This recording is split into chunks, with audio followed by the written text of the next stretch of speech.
মাননীয় স্পিকার, আপনাকে অসংখ্য ধন্যবাদ। আমাকে আপনি আজকের এই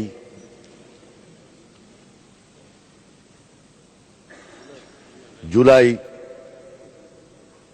অভ্যুত্থানে গণ আন্দোলনে যারা শহীদ হয়েছেন তাদের উদ্দেশ্যে কিছু কথা বলার সুযোগ করে দিয়েছেন। আমি সর্বপ্রথম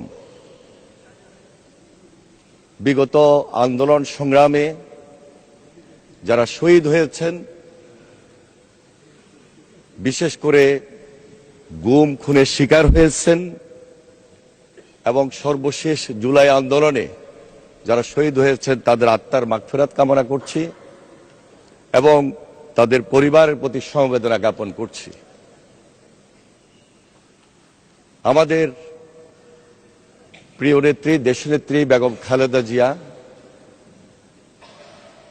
তিনি দীর্ঘ আন্দোলন সংগ্রামে নেতৃত্ব দিয়েছিলেন এবং সর্বশেষ তিনি আমাদের থেকেও বিদায় নিয়েছেন। আমি তার আত্মার মাগফিরাত কামনা করছি এবং তার প্রতি গভীর শ্রদ্ধা নিবেদন করছি। আমরা হেলিকপ্টার থেকে গুলিবর্ষণ দেখেছি এবং সেই হেলিকপ্টারে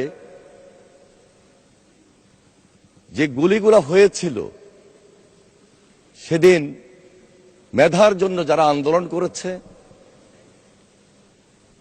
বিশেষ করে এই দেশের ছাত্র জনতাকে দমিয়ে রাখার জন্য ওই ফ্যাসিবাদ, যেই ফ্যাসিবাদ বাংলাদেশে এক নায়কতন্ত্র কায়েম করেছিল, একদলীয় শাসন করেছিল এবং এক ব্যক্তির শাসন করেছিল, তারাই সেদিন সেই হত্যার জন্য নির্দেশনা দিয়ে জুলাইয়ে যারা আমরা একত্রিত হয়েছিলাম দেশনেত্রী বেগম খালেদা জিয়ার নেতৃত্বে এবং এদেশের ছাত্র জনতার নেতৃত্বে তাদেরকে দমিয়ে রাখার জন্য ওই সিদ্ধান্তটুকু নিয়ে তারা রক্তের বন্যা সেদিন বয়ে দিয়েছিল। শুধু তাই নয়, আমরা যারা সেদিন আন্দোলন সংগ্রামে একত্রিত হয়েছিলাম একের পর এক গ্রেপ্তার করেছিল, গণগ্রেপ্তার করেছিল। আমি সেদিন ডিবি অফিসে যখন যাই সেই স্মৃতিটুকু শুধু আজকের এই পার্লামেন্টে তুলে ধরেই আমার এই সংক্ষিপ্ত বক্তব্য আমি শেষ করব। মাননীয় স্পিকার, ডিবি অফিসে যখন যাই 25 জুলাই আমাদের সিনিয়র অনেক নেতৃবৃন্দ ডিবি অফিসে চোখ বাঁধা অবস্থায় ছিলেন। উপর্যুপরি তাদের উপর অত্যাচার হয়েছিল, নির্যাতন হয়েছিল। আমরা একত্রিত হয়ে প্রতিবাদ করি। এই প্রতিবাদ করা অবস্থায় আজকের সরকার দলীয় অনেক সদস্য তো ছিলেনই, আমাদের অনেক ছাত্রনেতাও ছিলেন এবং বিরোধী দলীয় যারা এখানে কথা বলেছেন তারাও সেদিন এক রুমে একভাবে আমরা আবদ্ধ অবস্থায়, নির্যাতিত অবস্থায় ছিলাম। আমরা যখন উপর্যুপরি ওই ডিবি অফিসে শুনছিলাম যে হত্যা এবং হত্যা হচ্ছে, খুন এবং খুন, রক্ত এবং রক্ত, তখনও বুঝতে পারি নাই 5 আগস্ট সেদিন ওই ফ্যাসিবাদ বিদায় নেবে। মহান আল্লাহ তাআলার হুকুম, 5 তারিখে 5 আগস্ট আমরা যখন দেখলাম ফ্যাসিস্ট বিদায় নিয়েছে,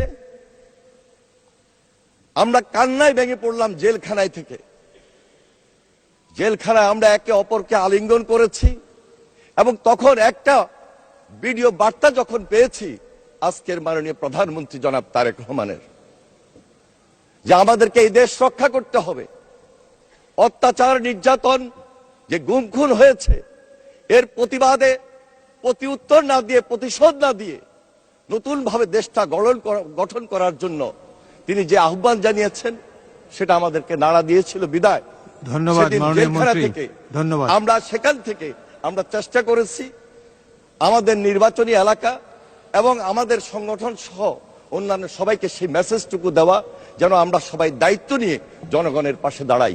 মাননীয় স্পিকার, আজকে আমি এখানে উপস্থিত সরকারি দল, বিরোধী দল এবং যারা নির্বাচিত হয়ে মাননীয় সংসদ সদস্যবৃন্দ এসেছেন, এই জাতি আমাদেরকে দিকে তাকিয়ে আছে।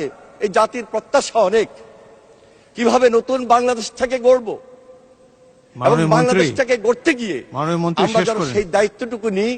আজকে তাই আজকে আমি মনে করছি যে আপনি আমাকে যে সুযোগটা করে দিয়েছেন, আমরা এখান থেকে সবাই ঐক্যবদ্ধ হয়ে নতুন বাংলাদেশ গড়ার ক্ষেত্রে জনগণের পাশে থেকে জনগণের জন্য এই বাংলাদেশ, জনগণের জন্য এই বাংলাদেশটাকে আমরা যেন এই পার্লামেন্টকে, গণতন্ত্রের ভিতকে শক্তিশালী করার মধ্য দিয়ে আজকের এই মাহেন্দ্র ক্ষণে আমরা যেন সেই মন্ত্রী অনেক ধন্যবাদ পাশে জনগণের যে সরকার এবং এই সরকারের নেতৃত্বে গণতন্ত্রের ভিতকে শক্তিশালী করার সবাইকে সে আহ্বান জানিয়ে আমি আমার বক্তব্য শেষ করছি।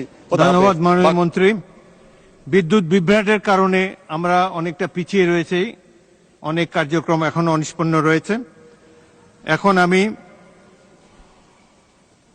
শোক প্রস্তাবে উল্লিখিত ব্যক্তিবর্গ এবং জুলাই যোদ্ধাদের স্মরণে 1 মিনিট নীরবতা পালন করার জন্য অনুরোধ জানাচ্ছি। তারপর মোনাজাত করবেন মাননীয় ধর্মমন্ত্রী, মাননীয় মন্ত্রী জনাব কায়কোবাদ। 1 মিনিট নীরবতা, তারপর মোনাজাত।